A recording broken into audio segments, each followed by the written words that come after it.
I think we're ready to start. So at first, let's go ahead and call this meeting to order and stand for the Pledge of Allegiance, please. I pledge allegiance to the flag of the United States of America and to the republic for which it stands, one nation, under God, indivisible, with liberty and justice for all. All right, good evening, everybody. Thank you for joining us tonight. This is a joint meeting of the Public Safety Committee and Education Committee, and it's one of the rare circumstances where we actually have a staff member try and run the meeting. Certainly never as well as our appointed committee members do, but we'll give it a whirl tonight. And I think based on how well they're doing already, we're going to rely on each chair of the committee to actually call roll for the committee. So let's start with Mr. Herman and the Public Safety Committee, please. Good afternoon, evening, welcome everybody. I will now call the members of our committee. Michael Weil. Present. Sherry McBayer. Present. Janai Akhtar. Present. Jacqueline Hutman. Present. Bernie Zimmerman. Here. Ron Herman present, and it appears we are missing William Flack. Thank you. Okay, thank you. And Mr. Weber, if you could do the same for the Education Committee. Okay. Beth Gillespie, Present. Marcia Hayden, Present. Jana Bollinger, Present. Shelley Albright is not here, Ruth Ann Redderbush, Present. Donna Baxter, Present. and John Weber. Present. Thank you, Mr. Weber. So generally, just some opening comments just to get everything started this evening. This is about a year ago, a follow-up to a meeting we had for a joint committee meeting between the Public Safety Committee and Education Committee at the request of the committee members on both committees. And so this is about a year later. We're following up, in some cases to get an update, in some cases to discuss some new business. And before we do that, what I'd like to do is ask Mr. Frank Rodriguez from the school district just to go ahead and advise us, all the different staff members from the school district that are here this evening joining us as well. Well, good evening, everyone, and thank you for having us here. My name is Frank Rodriguez. I'm Central Region Superintendent here in the School District, Palm Beach County, and I'd like to, first of all, introduce our board member, Ms. Marcia Andrews, who's here. And I'd like to introduce some of our principals that are here today. So Ms. Adelia De La Vega, Michelle Johnson, Dr. Maria Vaughn, Mr. Eric Lundman, Dr. Eugenia Feeman, Tara Hayden, Instructional Superintendent in Central Region, Ms. Vivian Green. We have our Chief Operating Officer, Ms. Wanda Paul. We have our Deputy Chief of Facilities Management, Mr. David Dolan. And we have our Chief of Police, Chief Kitchereau, here tonight. So it's a pleasure for us to be here and to participate through this process with you tonight. Thank you. Always wanted to have the last word. I also like to recognize Mr. Mike Aronson from Polo Park Middle School Mr. as well. Mike Aronson, thank you very much. Yes. Thank you. I got you, Mike. Don't worry. It'd be nice to know who all the people are in there. All right, and we got a few other introductions to go through. I'd like to recognize Mr. John McGovern, Councilman John McGovern of Wellington, as well as Vice Mayor Michael Napoleone, also of the Village of Wellington. And just so you know who to blame for anything that goes wrong, the staff here this evening, including me, Jim Barnes, Assistant Village Manager. Ed De La Vega even says purchasing. He's Director of General Services. We have Nicole Coates on his left, who is Director of Emergency Management and Public Safety. And we have Lieutenant Eli Shavitz, Executive Officer for District 8 Wellington, PBSO. On my right, we have Paulette Edwards, Director of Community Services. In the audience, who will be roving tonight with microphones for anybody that wants to speak, we have Kyle Ostrov and Gus Ponce from Community Services as well. All right. And Liz Nunez is in the back. Don't worry about her. She'll be taking pictures and posting on social media about how great we're doing this evening. Okay, so what I'd like to do is go ahead and request that both committee members, groups look at the agenda and make sure we can approve this agenda and we don't have anything to add or delete from it. Make a motion to approve the agenda. I'll second. Motion by Mr. Zimmerman and second by Mr. Weber. All in favor? Aye. Motion passes. Okay, and what we'd like to do is maybe before we I'll look to the committee members to make a decision here. We have a presentation from the school district, and I'm sure we have different aspects of that presentation, safety, facilities, penny sales tax type improvements as well. Of course, we'd like to hear from our school board representative that's also here this evening, and also discussion from the committee members. So at this point, what's the pleasure of the committee as far as either moving forward first with the school district presentations and different comments, and then have discussion after that? What do you think? I think the presentation probably will either provoke questions or answer questions, so that makes most sense. Okay. Well, at this time, then, I'd like to turn it over to Ms. Wanda Paul, as well as Dave Dolan and the chief, to take it from here. Yeah, and what I'd like to do then is, so for the board members, so we can see the presentation, so it involves part of a PowerPoint, take any seat you like in the audience. We have a lot of choices. Cheap seats are in the back. Please come to the front.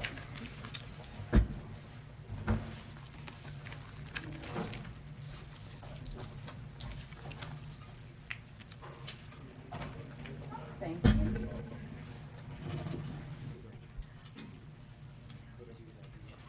I kind of like to walk around.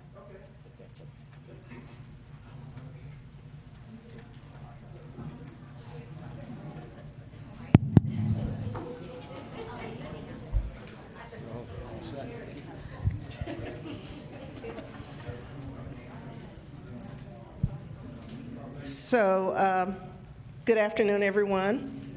I always start off every presentation with this tidbit. In the spirit of transparency, I'm from Texas. I'm not from Florida. I love Florida. I've seen a different way. So I appreciate you allowing me to be in your great state of Florida, and also appreciate the Wellington community allowing us to come in and kind of give you an update on where we are with the penny sales tax, as well as security. Now, I'm going to also be transparent. I'm not Chief Kitzrow. I don't have the fancy uniform or the shiny shoes, but I will try to live up to his great standard of excellence as we go through this presentation. And so we've been tag teaming for quite a while, and so we are so integrated. I work very closely, and my team works very closely with our police department. First of all, I want to say thank you so much for your continued support. I've been here 2 years, and the community of Wellington has been phenomenal.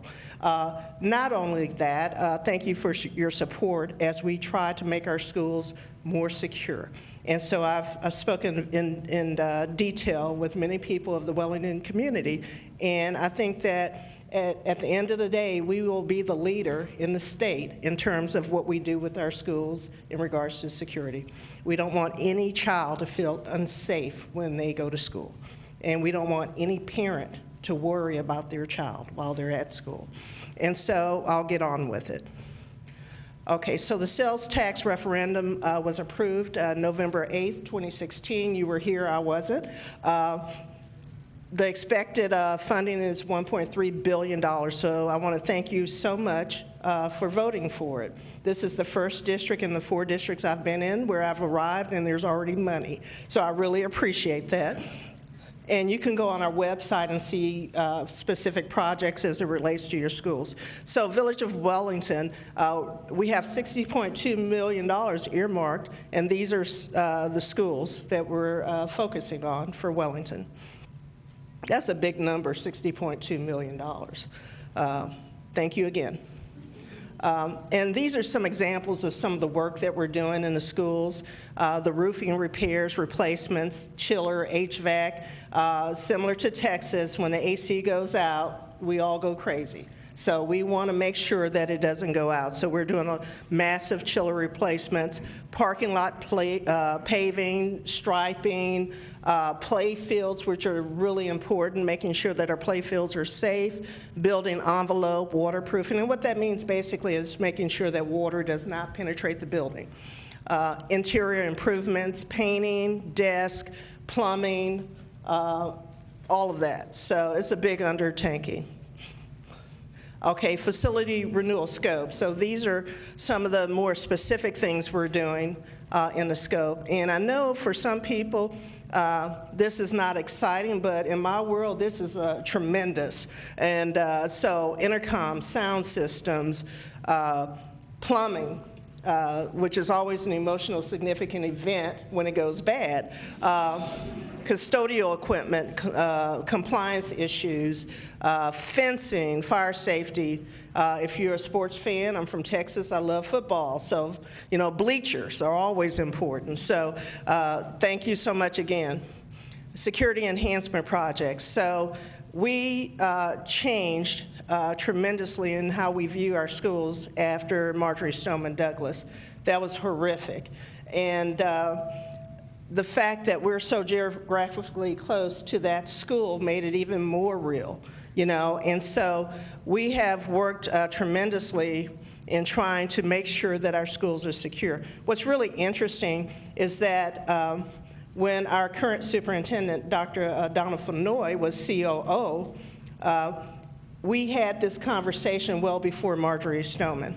So it was already on his mind and my mind. And so we had already started moving towards what we needed to do to create a secure environment or a better environment for our kids. Since February 2018, we've drastically increased the speed of construction and as well as the number of vendors performing installations. So one of the things when I first arrived, you know, the thing about doing a bond or a tax referendum is speed to market. And so poor David, I hired him. You know, he looks good today, but most days he doesn't. So, because it really is about speed to market and the escalation of cost. And so we want to get all of our projects done, honor the promise we made to the community, and so forth. So he doesn't sleep much. And so here are some components, and I know Chief will go over some of this also, but these are some of the security enhancement components. So it's not like we didn't have security at our schools previously. I like to refer to it as layering. So whatever we have, we're going to layer something on top of that. One example is cameras. We have analog cameras, or we're going to try to go into digital, those kind of things. Fences and gates. Access control readers are badges. If you're a district employee, this is what gains us access to schools, to Fulton Holland and so forth. And we're going to expand that. Also, access control cameras, door releases, and Chief will talk more in detail about that. Camera system enhancements, upgrading our cameras, which is so important. One of the things that we haven't done is with Fidelity is window protective measures. So that's like putting a screen or a film over a window so people can't see inside the classroom. Intrusion alarm upgrades and radio enhancements for in-building coverage. So the real cool thing about this presentation is that all the cool stuff rests in Chief's shop. So he'll come and he'll wow you with some of the things that he's going to say. Okay, so these are examples, card access, hurricane-proof windows, the gates, the cameras, and so forth. Again, this is the way the process works, and a lot of people don't understand how closely we work with our police department as well as the school principals. Our police officers will do a site assessment and walk with the principal on their campus. So they'll walk the entire campus and they'll point out concerns from the principal's perspective and concerns from the police officer's perspective. We have an officer at every single campus, and so that really helps evaluate our campuses. And then we go into procurement and design. That's managed through my facilities construction department, Mr. Dolan. And then implementation, so the actual construction we do. And we do it through our vendors and contracts and so forth. And then the testing, activation, and programming is done by our police department. And believe me, they are very strict in that regard. So if it doesn't work, it's not a good day. And so they do that with Fidelity. completed safe room initiative, so it was probably in the paper. Wellington Elementary, Wellington Landing. So we're trying to compensate from our original design of a classroom, and so we had to create a safe space within that classroom. And then also what it did was improve classroom security. And then we installed new doors, frames with lock sets, and new and existing partitions. So that's a very unique situation. I think we had about 7 or 8 schools that fell into that category. We felt it was important to do something about it, and we did. Okay, so these are all the schools that have security enhancement projects. They're in various phases of completion, start, and so forth. So the big thing, of course, big things are the cameras, the card readers, the window film. And so you can read through and see where your kid goes to school. We did actually build a wall around the playground area of equestrian trails. And it was probably the most stubborn wall ever built. So in my tenure here, that's going to always stick out. And again, we listen to our principals, we work with our principals, and they have really great input because they live and breathe on their campus. And so we really appreciate that. I'm going to move on. And here's the wow stuff that's coming from Chief Frank Kitzerow. Thank you. Thank you, Wanda. No pressure, huh? Thank you for having me this evening. My name's Frank Kitzerow, and I'm the police chief for the Palm Beach County School District Police Department. I've been in this job about 9 months. It's the longest 5 years of my life, as I've told Wanda on many different occasions. I'll tell you a little bit about background, because this is, obviously I've been here for such a short period of time in this job. For those, I always run into people from New York. So I grew up in New York. That's where I'm from. And so I see some hands going up over there. But I did not spend my law enforcement career there. I spent my law enforcement career in the Washington, D.C. area, in Fairfax County, Virginia. Pretty large county, 400 square miles. I see some Fairfax people down there. 400 square miles, 1 million people, right outside the nation's capital. Some of the things that I've done in the past, I was at the Pentagon on 9/11. If anybody remembers the DC Beltway snipers, I commanded task forces for the investigation and prosecution of that. And when I left, I had a phenomenal job of being in charge of criminal investigations and about 150 detectives, and it was a good job. I don't know why I let anybody ever talk me into leaving, but I did. So I took another police chief's job, Southeast Virginia, and then I was the police chief in Jupiter for 13 years, for the past 13 years before I took this job. And so the one thing I want to tell you before I move into my presentation, one of the last things I did before I left was I got the funding, worked with the elected officials, and we're building a new police station. And immediately when I pulled up here, I know who did this building. It's Song and Associates. And this is the design of my building that I would have worked in for my new police station. So I was walking up and I'm thinking, I need to have my head examined that I gave this building up. But anyway, I just want to tell you, so I got to experience way ahead of everybody else to walk into what our station is going to look like. So that's a little bit about my background.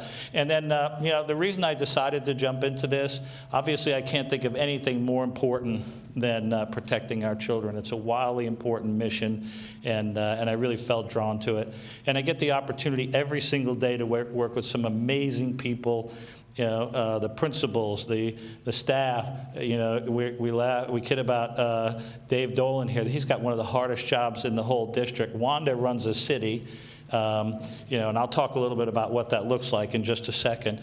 And the Miss Andrews and the board, the support we get from them is just really remarkable. So I'm going to move through some stuff pretty quickly here, but I wanted to just share some numbers with you because I didn't realize how big this district is when I came here. So there's 187 schools, 197,000 students, 23,000 employees spread out over 2,300 square miles. And I can tell you the one thing that I'm learning as I go along is every community obviously has its own personality, but every school has its own personality as well. So as I talk about security, the one thing that's really important is it's never one size fits all. It's always best practices. There's some common things you can do. It's an A-rated school district. It's the 10th largest school district in the nation. Ultimately, if I do my job right, what I will have left for this community is that the school police department is going to set the benchmark for school-based policing in the United States. We are in this arena. Somebody has to do it. It might as well be us. Here's something that's really challenging. There's 146 different languages spoken in our school system. Is that remarkable? It was remarkable to me, too. I'm going to tell you something. I'm going to share with you a little bit how we're going to tackle that problem for us going down the road. And it's the top-performing urban school district. When I came, we had 150 officers on the department. And of course, Stoneman Douglas happened, and we had to move to getting a school police officer and a police officer in every school in the district, which was a monumental task.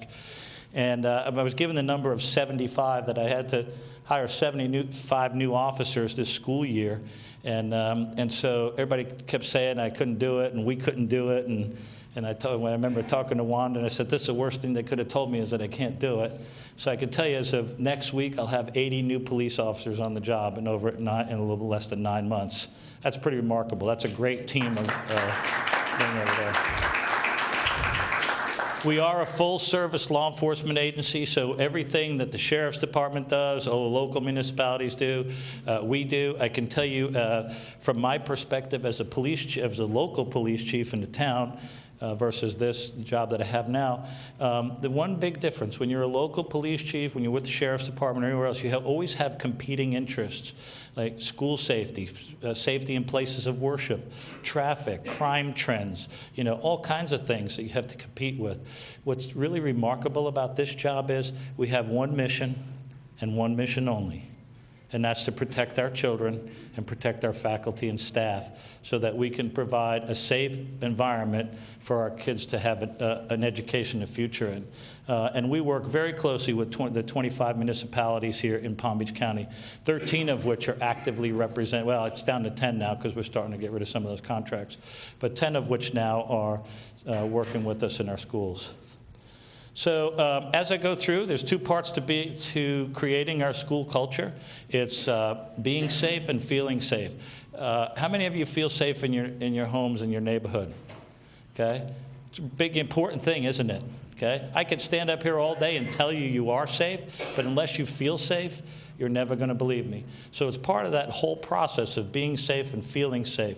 One of the things that we are doing right now is engaging with our elementary level students so that we can start moving forward on a culture of I am school safety.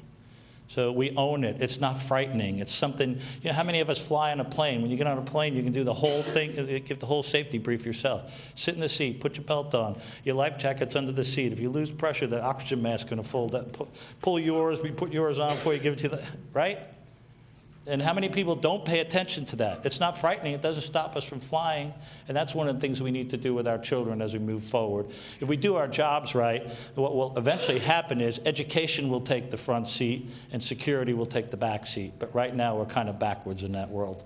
So we do have one officer in every school. And again, I am school safety.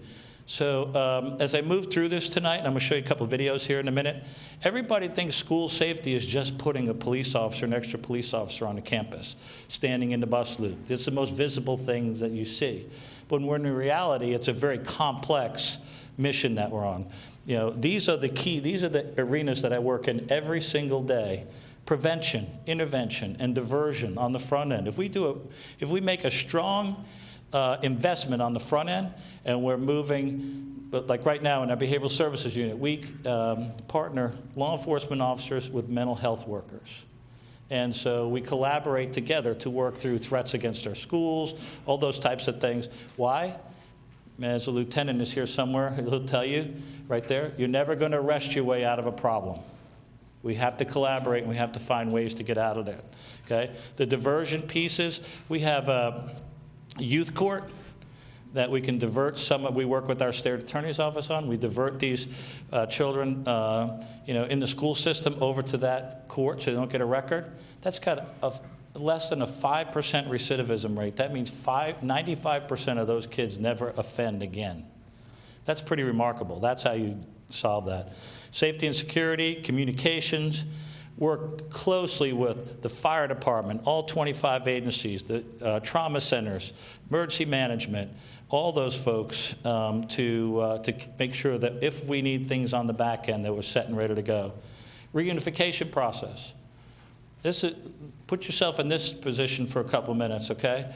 Some of our high schools have over 3,000 students in them. If we get a catastrophic event in a high school, we have to take 3,000 students, keep them safe, move them off that campus, and reunite them with parents and legal guardians. It could be up to 6,000 of those people waiting for these kids on the other end. So you have to have very strong processes in place, and we do, and we'll continue to improve on those. And then, of course, the recovery pieces. What does the new normal look like afterwards? And a lot of folks struggle with that. So I wanted to share with you just a little look at, what it looks like, what the department kind of looks like, give you an idea of some of the things that we do. I'm hoping this is going to work. There it goes. Raise your hand if you've ever seen me before. Have you seen me before?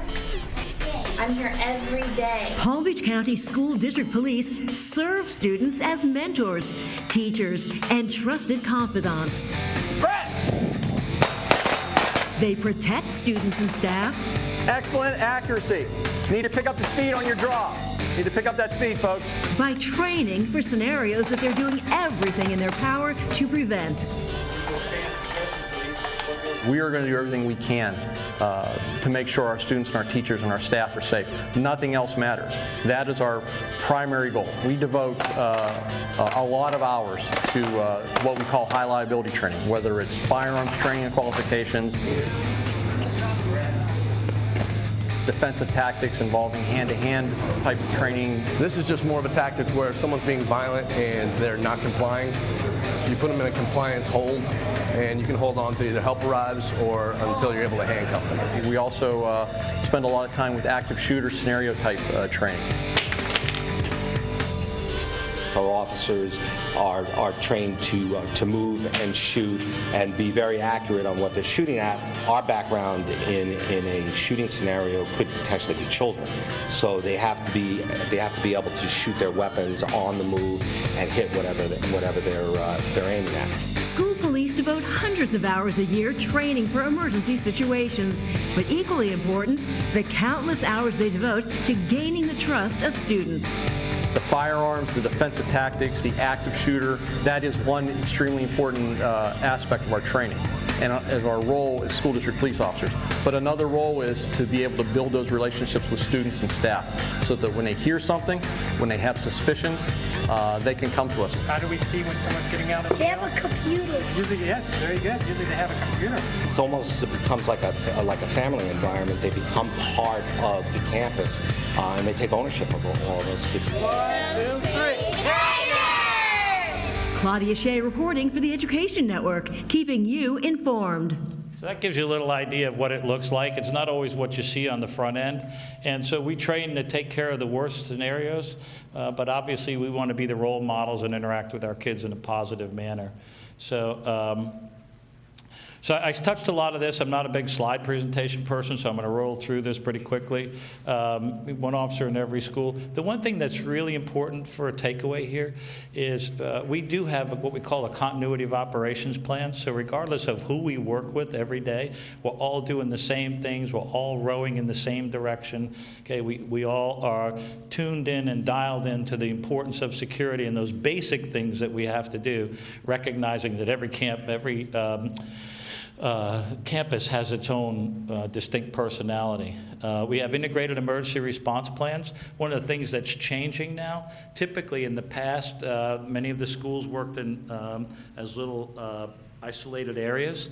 We've changed that. All of our officers now have access to information and data of all the law enforcement agencies around them through a software system we call Lex, and that gives them situational awareness about what's happening in their neighborhood and stuff.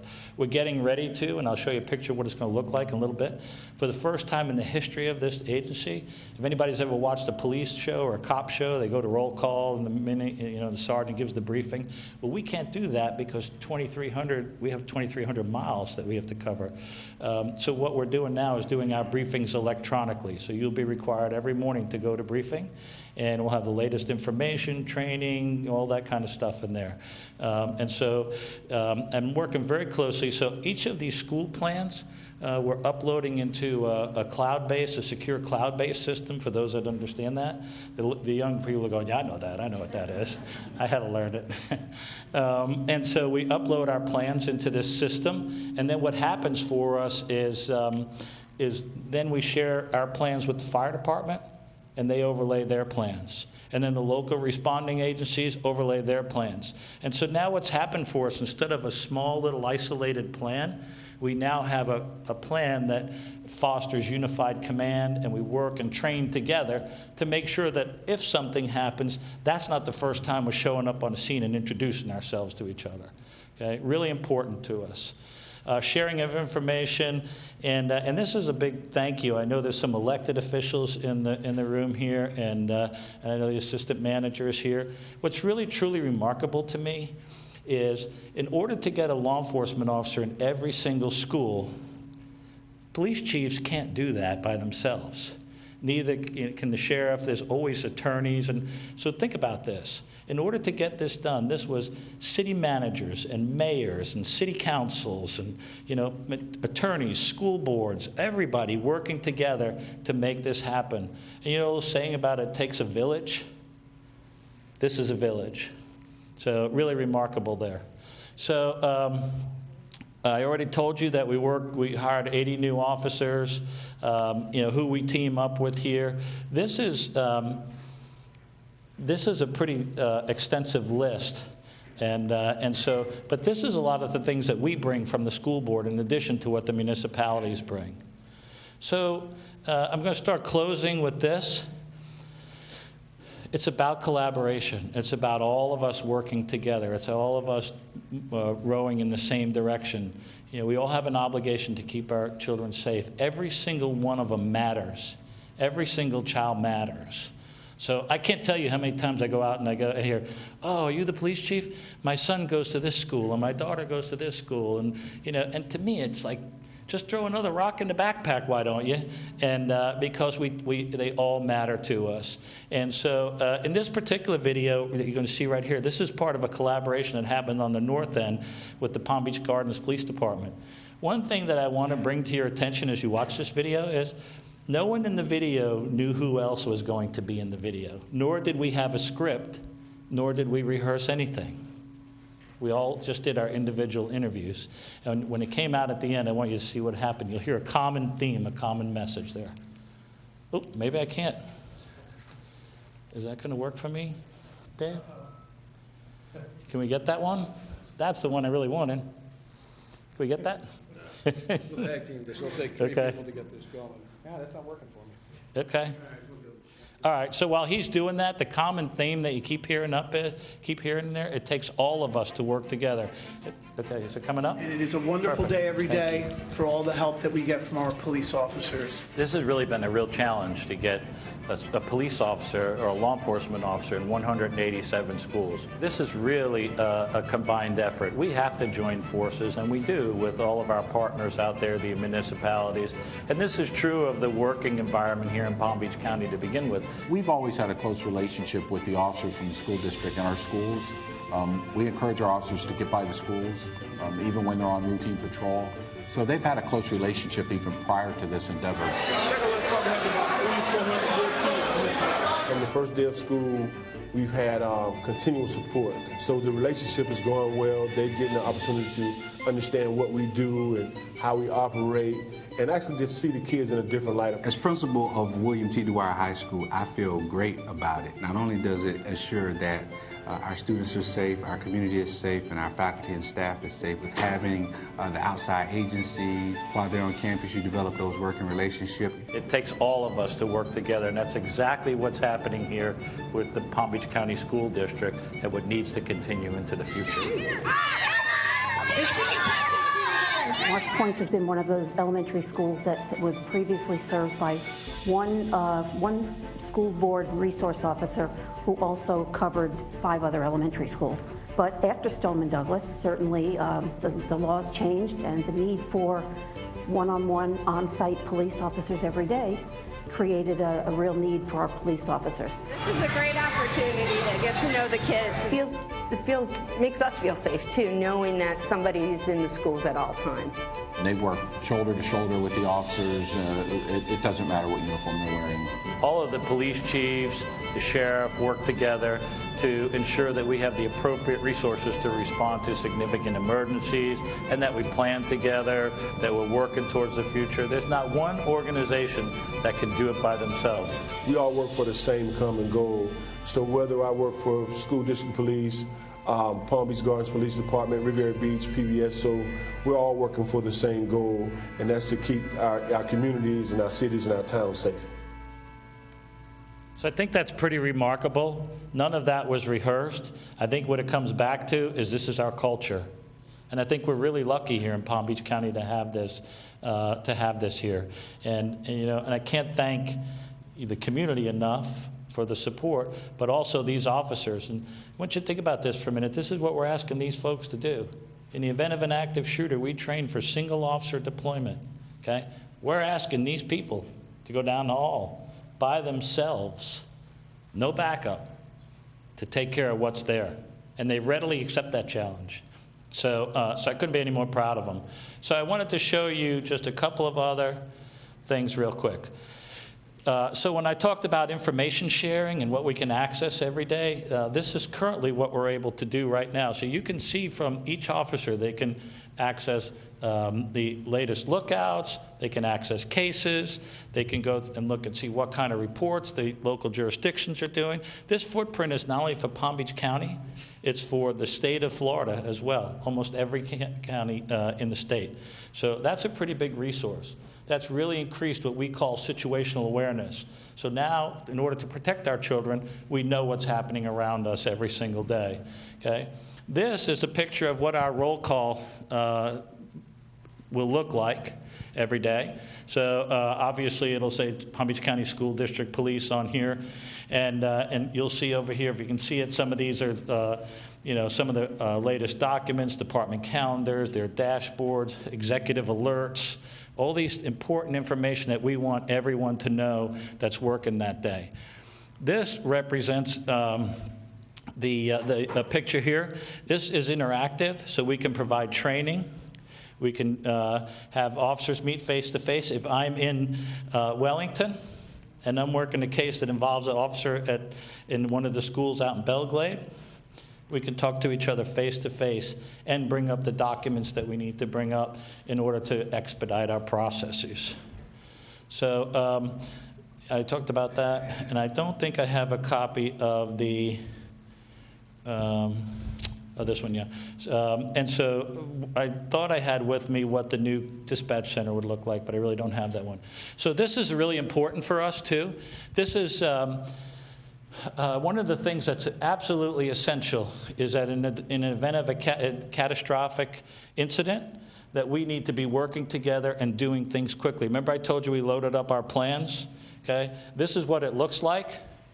And so everyone responding can pull it up on their tablet, their phones, and this happens to be the FAU campus. This was an actual exercise.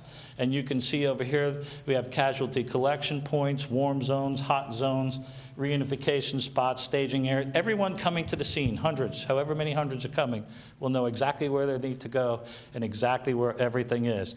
We can track every event on there. And then we can use the same type of software to work through that reunification process. What I'm really hopeful I can get done here with this piece is this going to give us the opportunity to talk to our teachers in the classrooms while they're in a code red lockdown and let them know what's happening and what's on the way for them. So, and then the final things here for us, one of the things we don't have the ability to do right now, and the sales tax and referendum money will get us the opportunity to do, is we do not have a centralized area where we can for lack of a better term, keep track of the pulse of what's happening in the district. And so from this spot, we can monitor schools, we can see what's happening. Okay? The schools will control their door locks and cameras every day, but when something happens, catastrophic event, we can take control of it from here and help assist with all that. So I've given you a lot of things. I know it's late in the evening, but I wanted to take an opportunity to just give you a general overview and let you know that we are working very diligently to keep our children and staff safe. We are being good stewards of the tax dollars. We are being progressive. And as I stand here, I would tell you that over the next few years, we're going to set that benchmark for excellence for school-based policing in this country. So thank you for the time. I appreciate that.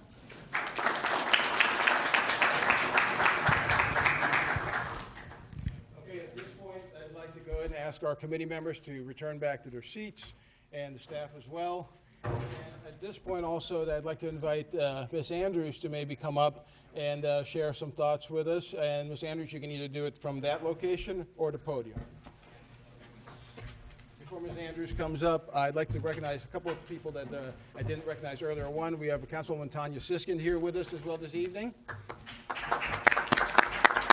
And back next to Chief Kitzrow, we have one of the new 80 officers for the school year, Officer Iacobelli.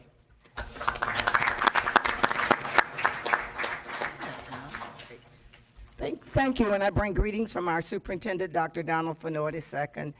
And we really know that we cannot have academics. Our children won't learn if they're not safe. It's important that every school is safe. I feel so confident with our new school chief of police, Chief Kitzrow. You're doing a great job. He hasn't been here long, but he came and he hit the ground running. I was here at the last meeting, and we've done so much since then, and as I looked at the video, you can see that we're along the way. One of the things I did want you to know that with the legislature moving, and it's a moving target in Tallahassee, I've just returned recently. Lots of things are happening as it relates to the Marjorie Stoneman Douglas Act that's out there, and we are complying totally. And you hear a lot about the Guardian program, and Palm Beach County School Board opted out. We are one of the few school districts in the state of Florida to have our own police force. So many school districts are suffering and scrambling, just trying to keep the children safe, because we cannot have our kids in schools that are not safe. We are so thrilled that we have such a wonderful police department that we've had since, is it 1972? How long ago? 1972. We were always a forerunner and out of the box when it came to safety. And we are really above all other, ahead of many districts around the state of Florida. So it's something to be proud about here in Palm Beach County School District. And we think about being safe. I really do feel that our children are safe here in Wellington and all over Palm Beach County. And we really don't need to worry about teachers carrying guns here in Palm Beach County. We feel that the things that we're doing here to keep our children safe will truly keep our children safe.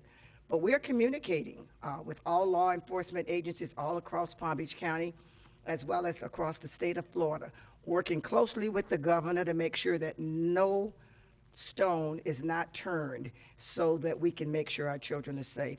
So it's my pleasure to be here tonight to know that we're moving in a real positive direction, and I feel real proud of our Palm Beach County School District Chief of Police, and right there with Ms. Paul. I stay on her all the time because she's working so closely to make sure that we get all of the improvements necessary to keep our facilities safe and to keep our schools safe. And mental health is a big issue, and that's really right on the front burner. And hopefully we'll come back later and talk with you a little bit about what we're doing as it relates to mental health for our children. Thank you.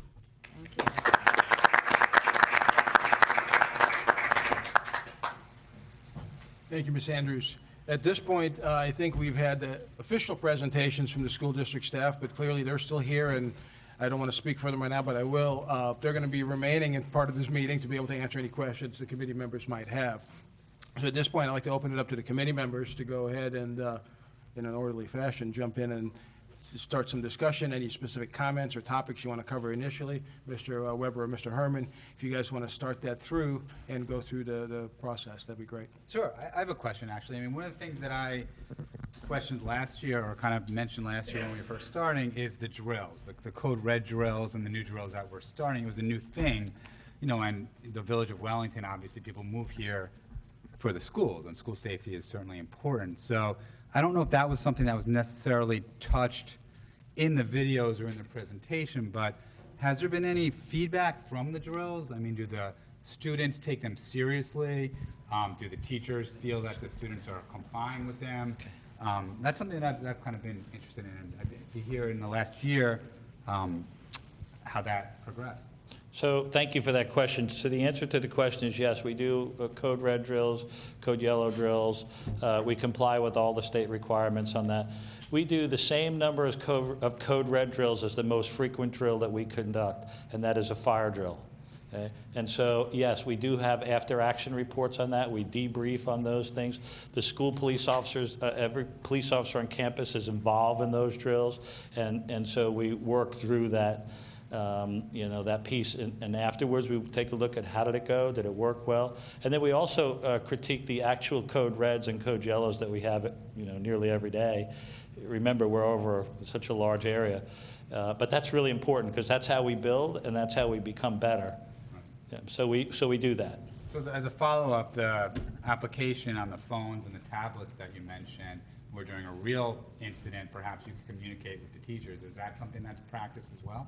It is, and so one of the things that we're moving forward, I didn't really show you what will look like in the Emergency Operations Center that's coming up. So we're in the process of restructuring our training unit. So we have part of the unit trains the police officers internally. Part of the unit trains the teachers and the faculty and the staff, and the third part of the unit will be out visiting the schools and running people through scenarios.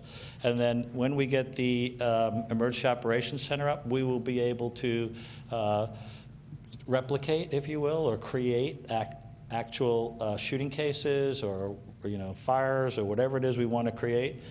In that environment, we'll have what will look like live news feeds and all that stuff, and run them through so that we can they can evaluate. It's a process, but we're making good progress on it.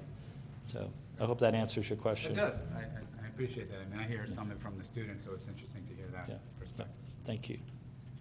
Thank you. Oh, could I add one more thing to that, too? You just mentioned students. So on the school board, we have a representative of the student government. And so I met with him. Actually, I was on a panel with him down in Davie a couple of weeks ago. And so afterwards, we were talking. And so we are actually collaborating right now to find ways, and maybe leveraging the student governments at our schools, to get us some feedback on what the students thought about these drills. But you know, what's challenging is I can't debrief 3,000 students every time I do a drill. So we're working through that process. But I'm really interested to see what the students think about it. Well, I mean, the students that I speak to are in elementary school. I mean, that's obviously where my children and perhaps their friends would be. So I kind of was curious, maybe the older kids, you know, I mean, it's one thing 7-, 8-year-olds who never had the experience over a year ago versus 10, 11, 12, I think would maybe have stronger opinions. Yeah, and they do, and some of these high school kids do. And so it goes back to what I had talked about before. If we can identify some of these things, build best practices, by the time these elementary school kids are moving up the line, it's not, I want to get to a point where they feel safe, but it's not as frightening. Ron, I would just point out anecdotally, I actually was just talking to a couple parents before I came here, and the middle schoolers and the high schoolers, they're well aware, and they have their own criticisms of how some drills are made. So I would really encourage the to reach out to the students. They know what they should be doing, and they know when they're in situations that they don't consider to be safe. So they have very strong opinions that unfortunately have gotten to be well educated, which hopefully they'll never need to use, obviously. Chief Gitzra, since you're here, unfortunately we had a real life experience back in August at Palm Beach Central, not during school, but a school event related shooting. And I'm just curious what you learned what actions you took from it, and what did you learn about how the reaction and what could be done better? Okay, so that's one of the reasons why I say these 9 months seem like the longest 5 years of my life. That was actually the first weekend of football in my new job. So it was kind of, you know, fortunately I knew what to do because I've been around that environment for a long period of time. So my takeaway were a few things. Number one, the agencies that responded worked extremely well together. You know, I've had a lot of conversations with Sheriff Bradshaw about this, and you know, the resources that the Sheriff's Department sent there was quite remarkable. I think, you know, we were talking about how maybe we need to slow that down just a touch. And so, but there are a lot of lessons learned. We worked together in the command center. We worked together as a school district, most importantly, to get information out as quickly as we could to parents and those types of folks that are involved. We have some things that we're doing in the future, some of which I'm really not, I'm a little reluctant to talk about publicly. That will take us to an even greater level of security that we've learned from that event. And then the final thing I will tell you is I've been very impressed with the school district's communications plan. We can reach out to just about every parent, student. We can set it up in distribution lists, and we push information so fast. And some people go, why aren't you not getting in front of the news media, for example? We do, but the information behind the scene is rolling out so fast that we're working every minute to keep our parents up to speed, because those are really our most important key stakeholders, those parents and those students. So a lot of lessons learned there, and I feel like I don't feel like, I know we have built on that every week thereafter. The one last thing I will tell you, fortunately, from my experience, I required everybody, every game, even that first weekend, to have an operations plan. So we had a plan in place ahead of time, and so at least we get that thought process going. The response from the Sheriff's Department was amazing. FHP was there. I had some people from West Palm. I think I even had a Broward County unit, I think, if I remember correctly. So the response was really quite incredible. Can I add something to that? Sure. Thank you. I sit on the Criminal Justice Commission, and Chief Kissero knows all about that. And we have a school safety committee. And that committee meets once a month, and it consists of school district employees like the chief of police, as well as our deputy superintendent, Keith Oswald, to talk about mental health. We have judges. We have someone from the state attorney's office, and we're looking at all of the issues as it relates to keeping our children safe, especially the Palm Beach Central event. And they've actually kind of gone through each and every scenario as it related to that event and looking at the pros and the cons of things that we can do better. And Chief, I know you know all about it. I sit on the committee and I hear the reports each month, and everybody has their ear to the ground working together to make sure that hopefully nothing like this will ever happen here in Palm Beach County, but if it does, we're going to be ready. And I don't know if you want to add to the School Safety Committee. Thank you, Ms. Anderson. So yes, it's a holistic look at what occurred. You know, I've been in this business a long time, and one of the things that's absolutely essential is anytime there's an incident, it's important to do a very strong debrief and learn what you can learn from things. Like one of the things that I learned, and I probably should have shared this ahead of time, is I never thought about what are we doing for the visiting team that's visiting at school. So when that occurred, where do they go? What are they supposed to do? You know, they don't know the school like you know the school. And so in that particular case, fortunately for us, we had two very strong principals involved, and so they took charge of the scene.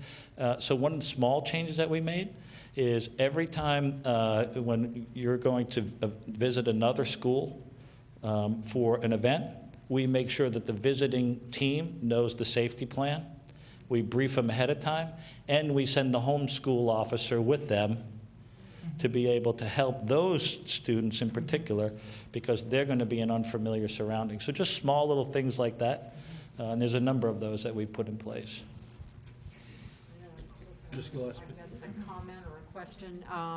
There's so many things, I've retired from the school district, and there's so many things that happen outside of the building envelope. And transportation and graduations and all different kinds of sporting events and field trips and all of those things. And it's, I admire the inclusivity that you have to pay attention to all of those things. Is there anything that you want, I know there's probably a million things you cannot mention, but is there anything relevant to transportation or anything outside the typical building envelope that you might want to mention, that you can mention? Okay, well, first of all, I'm learning about transportation, and one of the things that I know is that these bus drivers drive millions of miles every year. We were doing a presentation one day, and I mentioned that, and I said, I don't know how far it is to the moon and back, but we figured out that you take the total miles every year, and the transportation people will have made 30 trips back and forth to the moon. That's how massive this is, and Wanda runs that whole city. So one of the things that's really important for us from a school bus perspective is being able to communicate with our bus drivers and to be able to access the video on the bus real time. So as a combination to those two and improving radio communication within our schools, we're now leveraging a new system, radio system that accesses the Wi-Fi. And so it will enhance our communication abilities in the school. It will also give us the opportunities to communicate directly with our bus drivers. And on the second generation of that, we'll be able to access video in real time so that we can pay attention to the things that are happening. School bus doesn't show up somewhere, school bus is broken down, there's a fight on the bus. We're not trying to intercept it because time is of the essence. We can communicate with that driver immediately, and on the second generation of this, that we're going to be able to see what's happening on the bus. We did a pilot project on that, and I think we have how many buses now? 5 that we're doing the Wi-Fi on as a pilot, and if that works well, there'll be hundreds of buses that will be equipped with that. So, it is all-encompassing. I will tell you one thing I learned many years ago in the DC Beltway sniper case. After they shot someone, they left a note pinned to a tree, if any of you remember this case. And on the bottom, the postscript was, P.S., your children are not safe anywhere, anytime. And so to me, that was quite a lesson. And so I've carried that over to where I am now. Chief, I have a... Mr. Sorry. I keep thinking I might as well just stand up, huh? You pull up a chair if you like. Just join us at the table.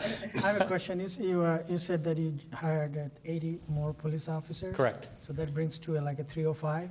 So right now, our first part, we were at 150. So now we're coming up on 230.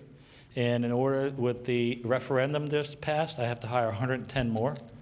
So I'm going to be at 335. And the reason for that is that we're going to enhance our coverages at the high schools and the middle schools and the elementary schools and cover the life of the campus from the morning when things start all the way through the evening hours and hit a lot of those things that we can't cover now. Because you're going to remember our children are there, not only all day when classes occur, but there are after-school activities, and there's sporting events, and there's the issues with the buses, and it's quite an extensive operation.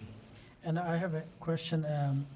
Beth says that like in school, after-school activity, and some of the private school I see that they have stations in different places. When you have the bags, that your traveling bags, they check it, and also some of the private schools made it mandatory for a see-through school bags. So is it something that Palm Beach County thinking about to have? Would you like me to answer? I can answer a little bit. Okay. Well, you do know for our games that we have to have the see-through bags as a security precaution. And it's something that we're looking at. We're continually talking about all the kinds of issues that present a problem. A lot of the children hate those see-through bags. We tried that. Some of the schools just did pilots, and it didn't quite work, so it's still something that's in discussion. Chief, you want to add to that? Sure. So let me just tell you that nothing is off the table when we look at school safety. We evaluate everything as it comes along. So one of the challenges you have when we're looking at some of these things like clear bags and especially the searching of bags and stuff, one of the things that's very, very, very important to us for our children is we don't like to leave them exposed in the environment, okay? The quicker I can get them in behind a control wall, behind a controlled environment, the safer we are, okay? So without getting into some of the things that we're doing on campus, there are a number of procedures that we're we're doing as students come on the campus. We have equipment that we can use to kind of, check the things that they're bringing on. And then each of our officers carry you ever see those wands? And so we use a level of reasonable suspicion. And if they have any reasonable suspicion that someone is carrying something illegal or those types of things, then they're able to use that to access. That's just a couple of things. So we evaluate it all. And as far as I'm concerned, there's nothing that's off the table. We look at it all. But it always comes back to process and procedures and getting our children into that safe and secure environment as quick as we can. Oh yeah, so graduation, that's another thing. So graduations are going to take a little bit more time in terms of duration. One of the things that I've done this year, working with the superintendent's office, is that we've taken, in general, the security measures that we put at our stadiums for football and that stuff, with the not bringing backpacks, having to go through the search process. And so because we're doing those things, we used to have 4 graduations a day. We're now down to 3 per day.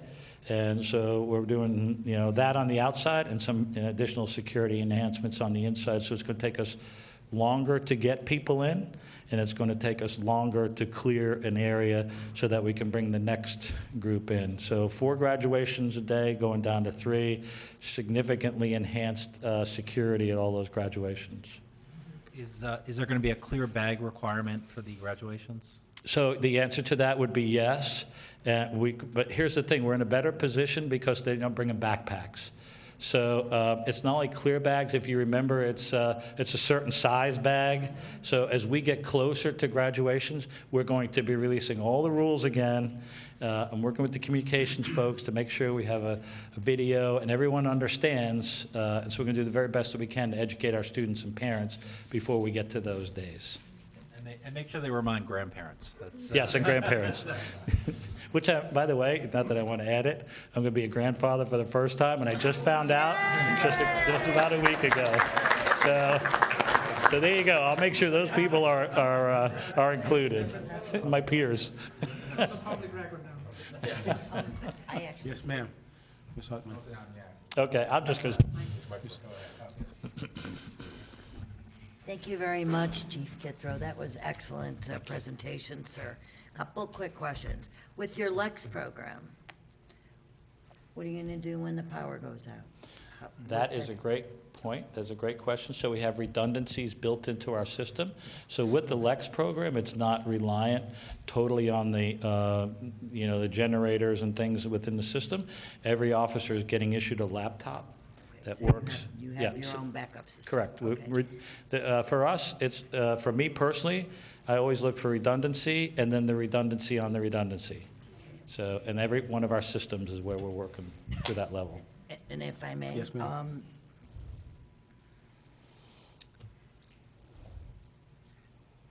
Do you use the SHOT? Is there an application for ShotSpotter? ShotSpotter, we are not currently using ShotSpotter in the schools. I'm very familiar with that, and I've used it as a police chief in previous lives. And we do evaluate that. There's been some improvements to that system. And I know that I'm watching very closely, like, for example, what West Palm is doing with their ShotSpotter system. So as I said before, we don't rule anything out. But there needs to be a couple of improvements to that system. Tweak on that. Yeah. And lastly, sir, if I may, and Ms. Andrews can probably, hopefully, talk about that further, but your need for the Central Command Monitoring Center. So the monies, are you getting support from the state and at the federal level with grants to be able to help you with that system? Because that sounds like something you really need. Absolutely. In fact, we have a team that travels to Tallahassee throughout the session, and we've been talking with our legislators about what our needs are as it relates to security. And when we're talking about it, it's 6 other counties talking about the same kinds of things that we're talking about. And we're also looking at the feds, at the federal level, to get some additional funding. Because we do know that when we look at our central command system, there's a lot of work that needs to be done there. And the principals probably recognize that too, because many times they have to get back to their schools when an emergency happens in the night, and we're trying to work through a lot of those pieces. So there has to be some additional funds, and we're working with the legislature as well as others to get some additional funding. The school board is. Are they receptive and to your needs? Yes, they have been, and we've been talking about it at both state as well as federal level. And we're looking to get funding from anywhere we can, because we know that this is a piece that really puts us where we need to be in this century. That would be helpful to you. Mm-hmm. In our last meeting, back in March of 2018, at the time, Senator Lamar Alexander had indicated that he was going to push to use existing federal funds for more school counselors, violence prevention, mental health programs, plus infrastructure upgrades like alarms or security systems. And then I think there's something with this, in March of 2018, there was the School Safety and Mental Health Services Improvement Act of 2018. Did that help you? Yes, that is helping us, because with the funding from the Marjorie Stoneman Douglas Act, we are definitely having more mental health services within all of our schools to help our students. I mean, we are certainly great to have the offices as well as the building fortified, but those funds that came from the state with our new governor, DeSantis, has helped us tremendously, plus with the referendum funding, has helped us with the mental health piece, and we hired a new district lobbyist, Rita Solnet, who is actually traveling back and forth to Washington, and we're trying to identify those funds that's going to help us with the part of mental health as well as with our security system. So we know that we've got to go and dig deep and beg for that money and advocate for it to help us. And so we're doing that. And what about House Majority Leader, I'm not sure if he still is, excuse my ignorance there, Kevin McCarthy had mentioned last year that his chamber would seek to get a bill out to reauthorize a grant program given through the Justice Department that would help districts purchase metal detectors, locks, and other security upgrades for schools. And a similar bill was introduced to the Senate, which was backed by all. Have you heard anything about that? And if anybody's picked up the ball? I haven't heard anything about that, but I will touch base with our lobbyists and see where they are with that so that we could give some additional information to this committee as to where that is. We've had them to travel to Washington as well as make the connections with Washington, D.C., because a lot of the monies are coming from there too. Everybody realized that safety is an issue all over the United States of America, in all of our schools and in our communities. So we've got to get that funding. So we may be asking you to help us or go to Washington with us or to the state to kind of move some of these pieces. And all the monies that's in that pot, everybody's looking for different things based on where their district is. I think our district is pretty well ahead of most, because we did get the referendum, which helped us so much with mental health. Plus the governor put the money together to give us monies for mental health as well as security. But we know it's not a continuous thing. So we've got to find those other pockets that you're talking about. And this is why we've hired a new lobbyist that's doing quite a bit at the national level from the federal level. So I'm going to give you my card. We're going to work together since you know a lot, and we're going to work together on that one. Thank you. Mr. Zimmerman? A couple questions for the police chief. How far off a campus do the police officers have jurisdiction? Do they have countywide jurisdiction or just on the school campus? So we do not have countywide jurisdiction. How can we change that? Well, that's a good question. You know, I've actually... No, it's very important. No, it's very important. I agree with you. When kids come and go, that's when all your trouble starts. Exactly. And so I don't disagree with you at all. I've started the foundation of having that discussion with some of our elected officials. However, I will tell you at this time, you know, we have jurisdiction on all school district property and 1,000 feet out from the district property. And so the other thing I want to tell you is that we got very strong working relationships with those municipalities and the sheriff's office that have responsibility for the city and county around us. Okay, and how about with the police cars? I know you need a couple of police cars. Have you been getting them? We have, and I'm going to thank Ms. Andrews and the board, and if I could put it up here, I'd show you a picture of what looks like a traffic jam over at the compound right now with 27 new cars. We have 23 more coming, and I think 20 more coming at the end of the summer, and so we're reworking the fleet. And I will tell you right up front, I've been in this a long time, the support of the school board, the support of the superintendent, the work that goes on every single day with our chief operating officer is just remarkable. I wouldn't take the job if it wasn't. Do your cops have the jurisdiction to write tickets? We do. But it's got to be on the school campus? It has to be on the campus or within 1,000 feet of the campus. 1,000 feet. Well, how can we, as civilians not involved in government, how can we get jurisdiction like the sheriff, county-wide? I mean, I feel that's very important. So, listen, it is very important. Here's the thing I would tell you. I would not be opposed to countywide jurisdiction relating to school safety matters, but the sheriff has a good grip on what's happening around the county, and so do our municipal police chiefs. And so the only time this actually comes into play is when we're dealing with the social media threats that we're working. And believe me when I tell you, you should see the look on people's face when we show up at their house at 1 or 2 o'clock in the morning because you've posted something on a website or you've done something on social media, and we want to make sure that school's safe the next morning. So that's the only time the jurisdictional issue comes into play. The rest of the time, we have such strong working relationships with our partners. Congratulations on the way you promoted Officer Bob. Thank you. He deserved it. The only bad problem with that, the kids at the school miss him terribly. Yeah. I'll send them back every now and again, but I'm keeping it It was at a effective. basketball game I went to the other day, a couple weeks ago. Thank you. I'll pass that along to him. Ms. Hayden? Yes, Ms. Andrews, were any projects put on hold because money from the penny sales tax was diverted to any of these safety measures? I have the person right here to speak to you. Nice pass. Absolutely not. Okay. Absolutely not. We had money in the penny sales tax to take care of security, and then with your generous support in passing the last referendum, we're in good shape. Okay. Thank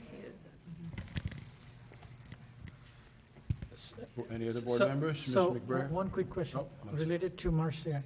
The $62 million that you got from out of the penny, is it enough or? Well, I can always advocate for more money. How do you get it? Well, right now we need to make sure that we execute on the promise we made with the sales tax, the penny sales tax. And so I'll be coming back, hopefully, to ask for more. But we have to take care of what's in front of us right now. Ms. McBrayer? The chillers that you were speaking of earlier, where will those be replaced? So if you go on our website and you can look under particular schools, and they'll have kind of a general idea of what's included in the penny sales tax, and you'll see chiller there, or roof, a roof or a building envelope or whatever. Okay. And so you could drill down from our website, penny sales tax, and it has all that information in there. Okay. Can you give me a ballpark idea how old those chillers are? Really old. Well, I would tell you, I would tell you that if I had a roll of duct tape and I stretch it around here from here to the moon, that would kind of give you an idea. Okay. One of the advantages we have is that 10 years ago we had a lot of building new schools in Palm Beach, so that really helps us. But the reality is we're on the coast. We have the ocean right there, and over time our chillers do degrade probably a little bit faster than they do in Iowa. So that's a reality. So yeah, we have to probably we have to replace them more frequently than you normally would, just by being on this wonderful coast here. And here in Wellington, we have 3 schools that are probably in greater need, than the others. So Wellington L, Wellington High School, Absolutely. and Wellington Landings. Those are all, and they have been prioritized, and there's been a lot of work that has been done already. Yes, And and, I'm sure the other principals have some things on their list as well. well, that's a whole nother story. But in terms of our aggressiveness in approaching the work, we will continue to stay vigilant. Again, I use the term speed to market. The faster we get in and get the work done, the more money we preserve because of inflation. So again, David doesn't sleep well, and so we will continue to have that type of attitude as we go forward. Thank you. Paul. One of the things that impressed me with Mrs. Paul and her department, and for the principals, it's an ongoing schedule. So all the school principals, they know exactly when the work is going to be done. This information is presented to their SAC committees as well as their PTOs so that parents will know. And usually many times you see some of the advertisements on the school fence telling them what's going to happen. I'm pretty excited to know that I'm finally getting my track and field out at Wellington Landing. So I've been keeping up with what I'm supposed to be getting based on some of my specialized projects. But it's an ongoing list so that everybody can know what's going on with the monies, the construction projects, where we are at any given time. And if we have to, as a board, look at things, we review those, the lists and the priorities ongoing at the board meetings in case we have to kind of make some changes. So I do appreciate you keeping us very informed. One of the things I would like to add, and thank you, Ms. Andrews, one of the things I'd like to add too is that as we do this work, our summers are getting shorter and shorter. And so, previously, some years ago, I kind of been in this a little while, you had a full summer to do the work. That's not our reality. One of the things I've tasked my staff to do is make sure that when we have to do work while school is in session, that we don't interrupt the educational effort. And so our principals are very good about telling us when we're being too loud or whatever. And so there's a premium to pay for doing your work at night. But at the end of the day, the goal is, I'm sorry, I heard something back there. Okay. We have some of the best principals in the country here. I must say so. And they're very vocal in telling us when we're not doing something right, and equally as vocal as telling us when we're doing something right. So I appreciate them. So yeah, we have a lot of challenges here. Unfortunately, our challenge is that everybody else is doing work too. And so we keep an eye on kind of what the market where the market is, and what we could get done. But yeah, we're all kind of stressed out because we want to make sure it happens. And so we will continue to be aggressive. We will continue to put kids first. And my presentation wasn't as sexy as Chief Kitzero's here, but I tell you, when you go into schools after the work, you'll be real pleased. So it's very exciting time for our district. Do we have some schools closing in this area for the summer? We provided a list. I don't have them off the top of my head, but I did send something out, how long ago, Dave? About 2 months ago? January. One of the things we're trying to do is give our principals as much time as they can to prepare for the summer if they have to move off-site and so forth. We can get more done, don't take it personally, principals, but when they're off-site, because they have a tendency to kind of want to direct our contractors in terms of doing things. So that also works too. But yeah, we want to give them as much of a head start as we can, and part of it too is for safety. We don't want someone to get hurt while we're in full construction mode. So, again, they work with us very well. So I have a final wrap-up, I guess, from my position, is that, we get together in this type of meeting maybe once a year and have the opportunity for this type of dialogue, and it may be some time before we have an opportunity to do it again.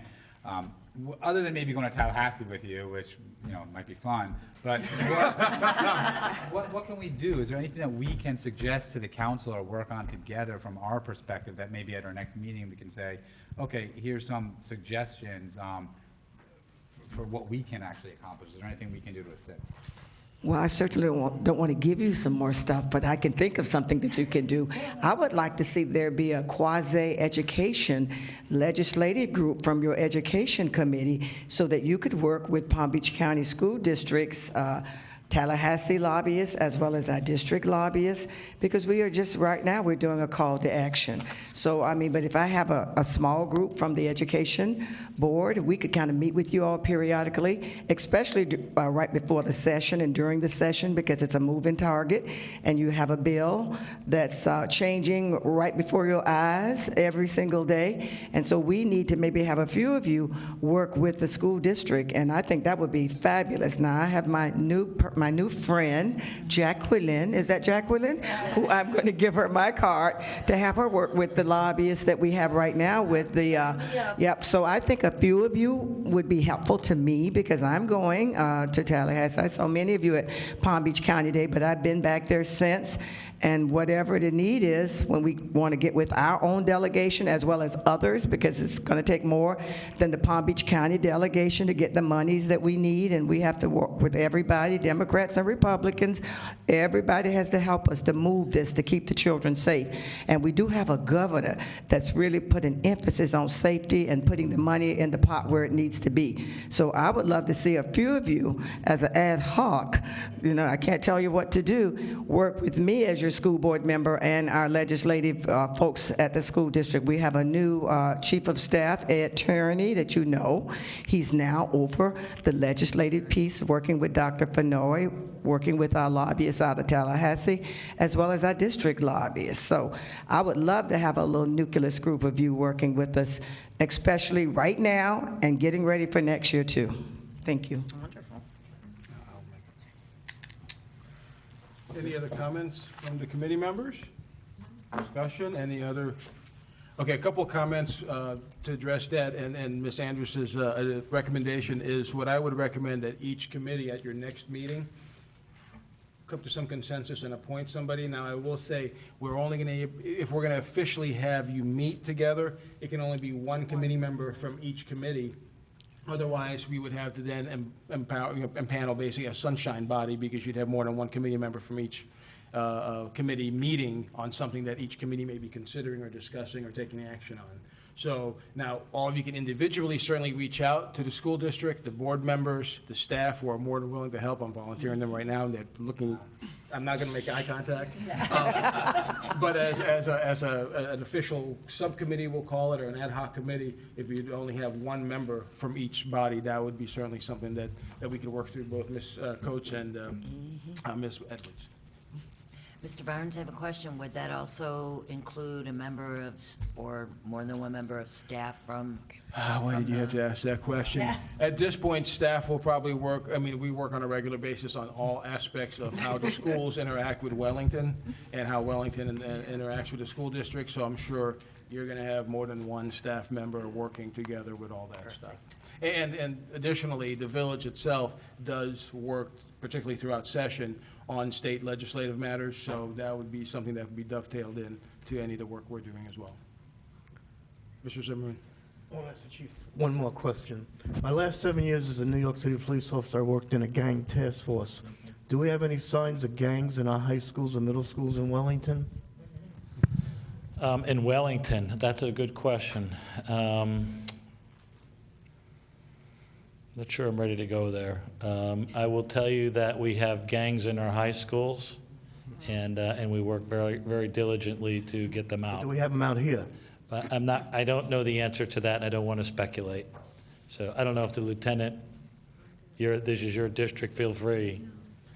Yeah, and obviously I can't comment within the school boundaries because that's your domain, but I can say here in the village of Wellington and in a lot of the areas that the sheriff's office patrols, if there is gang activity, it's extremely disorganized. It's not organized with a hierarchy like it is in areas such as in New York City or Los Angeles, where they are very, very organized, and they've got a hierarchy and whatnot. So what we've seen out here in the Midwestern communities has been disorganized, for lack of a better term, wannabe gang activity. And the PBSO, not specific to Wellington, but we do have a gang unit. So anytime there's anything that may have a hint a flavor that it may be gang-related, we certainly refer that information to our gang unit. But any type of gang activity we have out here is extremely disorganized.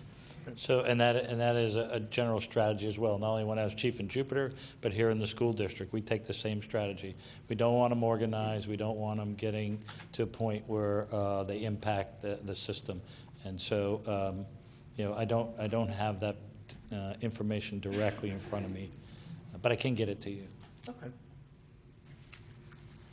I think through some sign language that I got from Mr. De La Vega, Councilwoman Siskin might have a question. She'd like to come up to the microphone and ask as well. Hi, yes, my question is sort of on the same lines as Mr. Zimmerman, because I had the same concerns about the jurisdictions, and I want to know how much is Palm Beach Sheriff's Office working with the school campus police? Because when things unfold, we sometimes hear, well, that's, you know, on campus, so that's not our jurisdiction. I just want to make sure that there's open lines of communication, and maybe take it even so far as doing some kind of training together. Like I know the Operation Heat Shield, could we do something on a smaller scale and incorporate with the school campus police? One, just for instance, that happened to me while I was picking up my son at high school.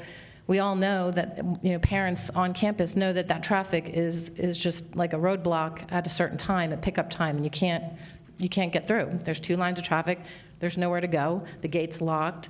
And we had a sheriff show up. Obviously, he was called, and he couldn't understand why the traffic wasn't moving. So I just feel like I want to make sure that PBSO is familiar with our campuses as much as possible, and how much overlap, you know, can there be for you all to work together?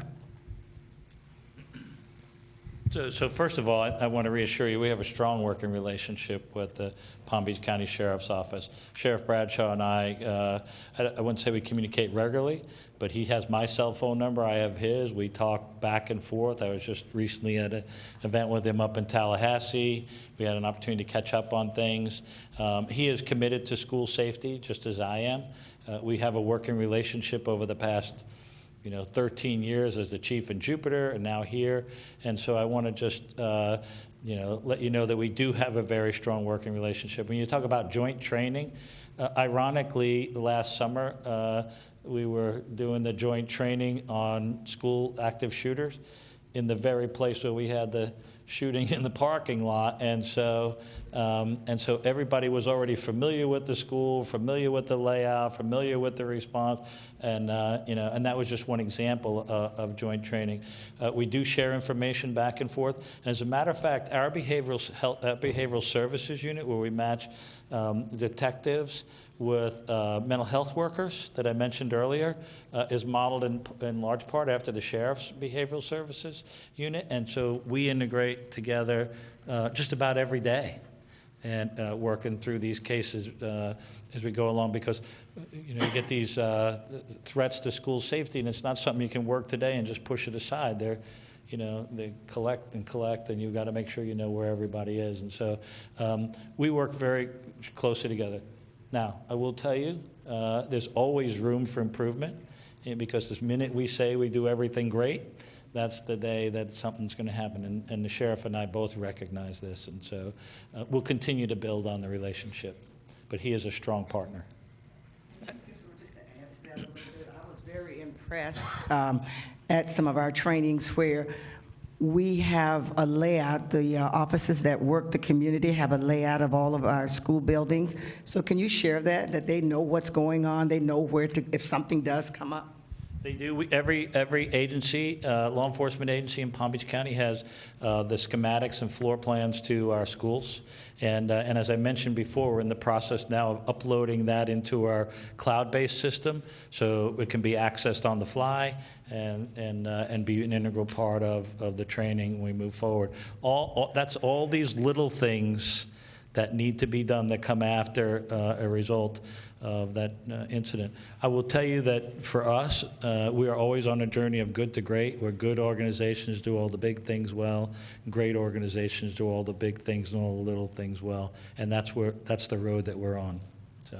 And if I could add to that, the frequent interactions a delayed call where a law enforcement response is required, let's say it's on school property, let's say it's in the city of West Palm Beach or whatnot, although technically we do have jurisdiction, we're going to yield to the agency, on record that has that. So unfortunately, there may be times, again, for non-emergencies where a citizen will have to wait for that jurisdiction.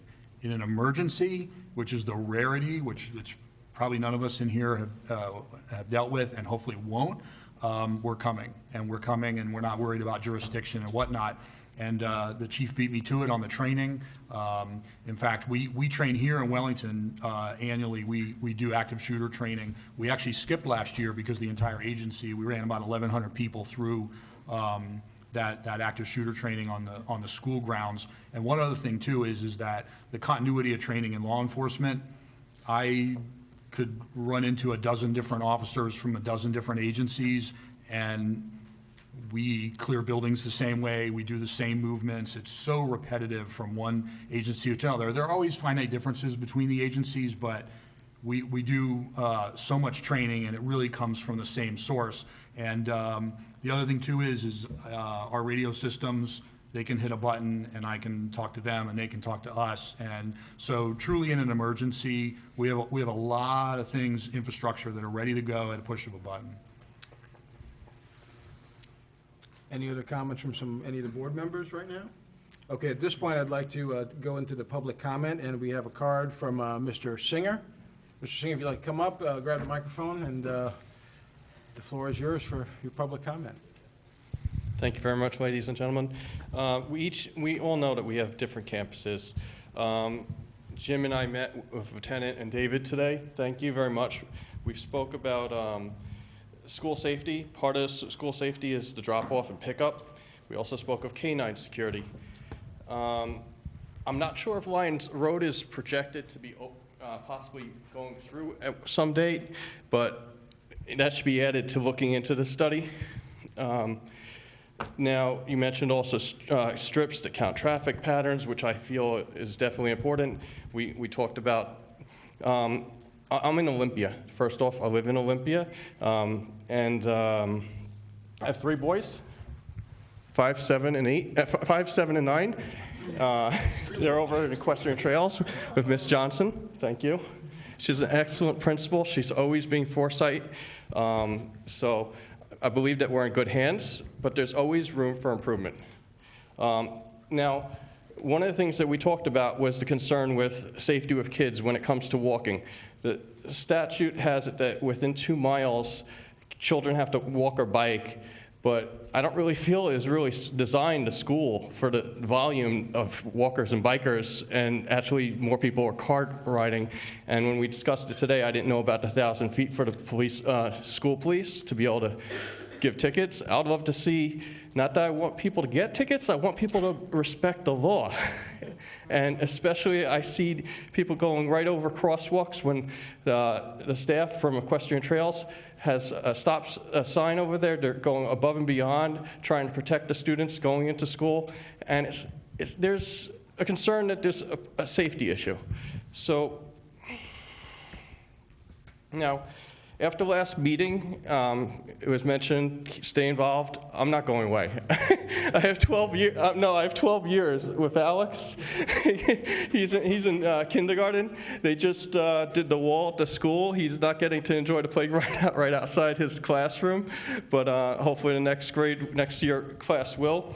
So after that meeting, I reached out to Andrew Pollock.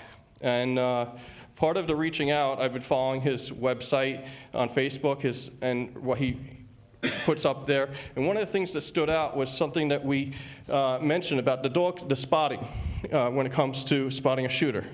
And he gave me a name, Joe Nick, who has school dogs, SKOOLDOGS. Gentleman called me up yesterday, hearing that I was going to be coming up to this meeting, spent an hour explaining what his dogs are about. He trains them to only focus on a shooter. Now, their premise is to be like a mascot. So they're expensive, but it's guaranteed for 5 years. They're $25,000 each. I'd like to see the county get some of these dogs, maybe one in Wellington to start as a test drive to see how this process works out. You said you've been looking into it, but why not just get one and see how it actually works instead of looking?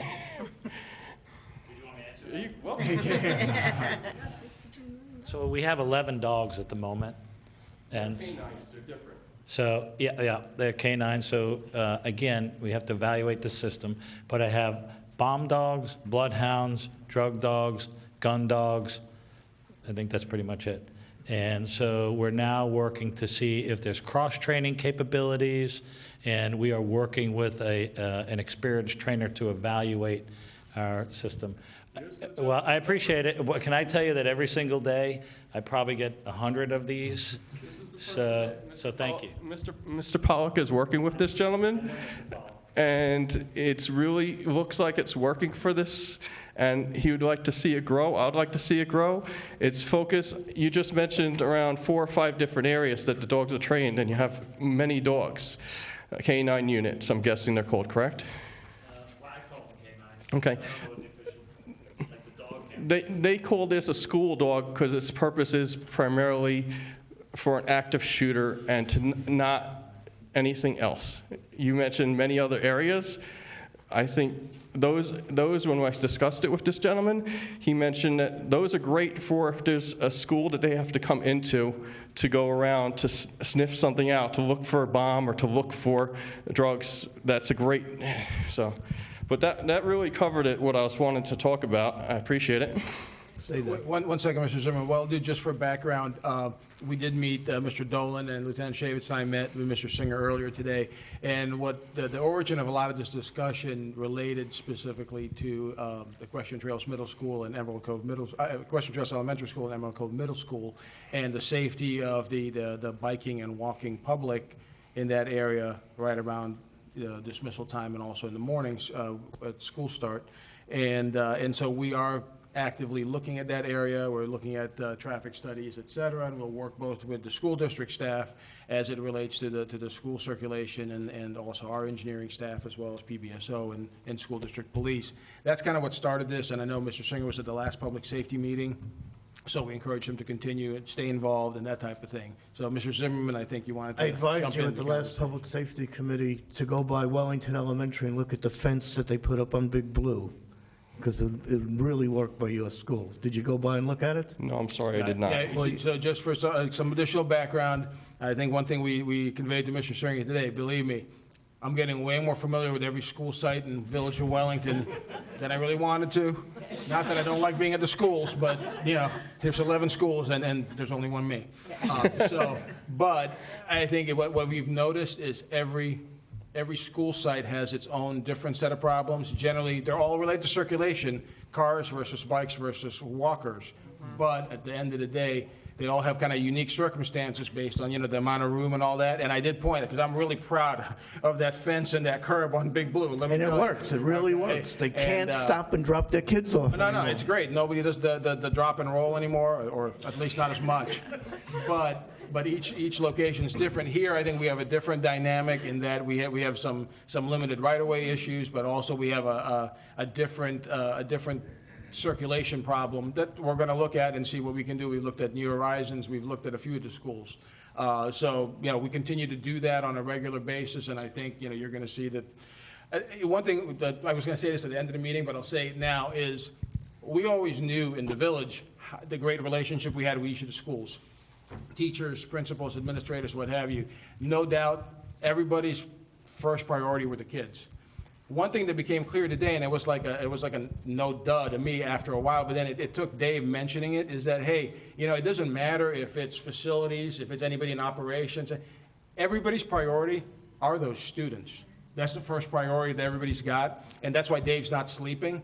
because he's got that priority. And I think he looks good every time, not just tonight, but even if he's not sleeping. And I think Mr. Singer appreciates that too and understands that. And it's a continuous improvement thing, and we're going to continue to try and get the situation solved. So enough of that. Any other comments, Mr. Singer? No, I definitely appreciate coming here. Gives me an insight to all the work that's going on and where the money is being spent, and I'm very proud to know that it's going in great places, great direction. Thank you. You're welcome. Thank you. All right, at this point, I think I'll turn it back over to committee members, and we'll just go and kind of, we'll say clockwise, starting with Mr. Zimmerman. Any closing comments? Well, I think it was a very good meeting. I think we should continue doing it at least once a year, if not more than once a year. And the only thing I got out of this, not the only thing, but one of the things I got out of this committee meeting tonight, I think the school board police need a greater jurisdiction, because a lot of problems at the schools, because I watch when the kids go home or go to school, is outside the jurisdiction that he has. So, I mean, what do you do to get the school board police to have a broader area that they could cover? Okay. We'll certainly make those comments and take them back. I think Chief Kitzrow and Sheriff Bradshaw clearly have a continuing working relationship. And I think one thing, and we discussed it with Mr. Singer earlier today, is that those boundaries are defined statutorily in the Florida statutes. In some cases, I think that's what Lieutenant Shavitz passed along. Yeah, it's a statutory thing, it's a state thing. I know other states are much broader.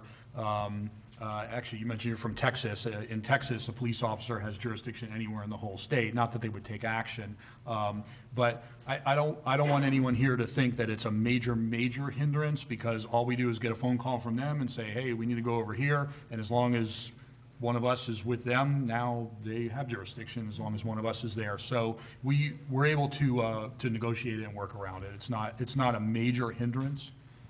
But certainly it's something that, we'll pass along, and I think the school staff will be bringing that back as well. Mr. Actor? Okay, thank you. I'm really impressed with our new chief and his depth of knowledge, and also congratulations for becoming a grandfather soon. I'm trying to get my son get married.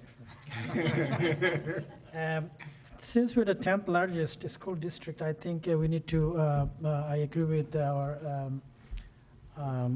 school board members, Ms. Marcia, that we have to work together to see we can get a bigger pie on the $1.3 billion the tax hike. Maybe we can do something about that. And also that we need to have, I think, this kind of meeting maybe once every, twice a year or something. And this is a great meeting, and we can bring some more people from our community, like Mr. Singer and other people.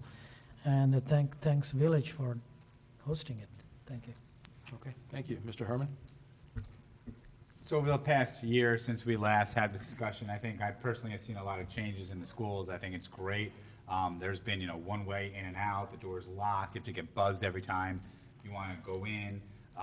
The aftercare, at the school that I, frequent has been significantly changed, where now it has to go around. So the playground has been blocked. You can't see different things just from, driving around on the street. So I think there's been a lot of progress. A lot of people are working together.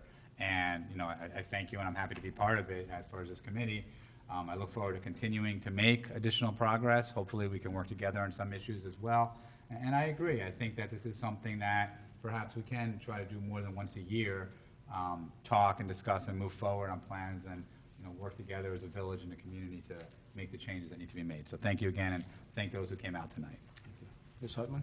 Yes, thank you. I would just like to say I feel the same way, and I'm looking forward to assisting in any way I can. Thank you. Ms. McCrary? I have to stand back or sit back because I can't see people. I know, I'm gonna talk loud. I know that's gonna shock the sound guy. Yeah, we got a mic for you. He's always upset because I don't speak very loud. When we first started talking about this, I was angry. We were talking about putting our children behind fences and gates and windows that were covered so they couldn't see out. And I thought, we're not progressing, we're going backwards. What are we doing to our children? this is not progress. And I was angry, and I thought, but then as we progressed, I said, Sherry, calm down. Calm down. Because times have changed. This is what we have to do to protect our children. Now, will we ever be able to go back to when most of us were kids? Probably not.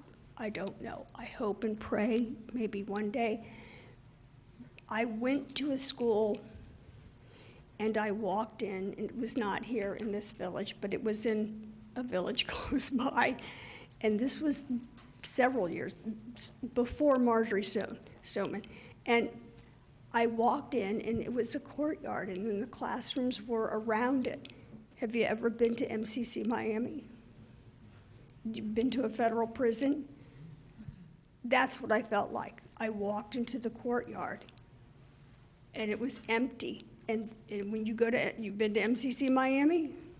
I have not. Well, I haven't been there as a prisoner, but in my former employment, I've been there.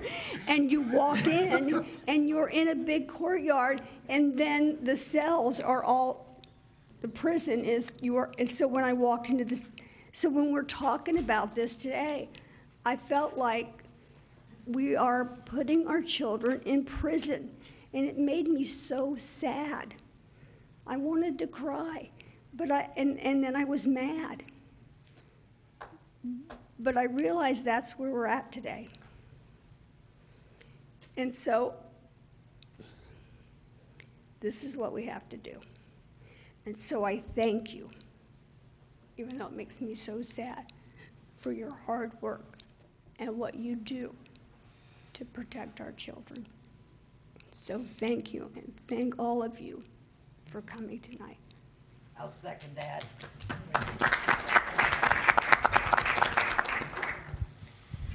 Oh, that's really easy to follow up. Thank you. That's all right. One thing I will say that has very impressed me tonight is, even with the $62 million, it's a lot of money, but everyone's still chasing the pennies. I haven't heard any finger pointing. I haven't heard, well, we could do this if this department didn't do that. It's impressive to hear everyone's working together and everyone has the same agenda. And it is about the children, about the safety. It's not, well, I want to get mine and then we'll let them figure out theirs. So that is very impressive, and I appreciate that. Thank you. Officer Albright. Mr. Redbus. Yeah, that's why I'm going right correctly. Just gonna let you choose. What do you want to call me tonight? You don't get to speak twice. Well, no, I will make this quick. I will make this quick, okay? No, I want to thank everyone for coming tonight. And Ms. Andrews, you are always so full of wonderful information, and we're always so happy to see you here because I know how hard the school board does work and is now working to move ahead all the time. You always have so much going on, but you are truly working hard for the children.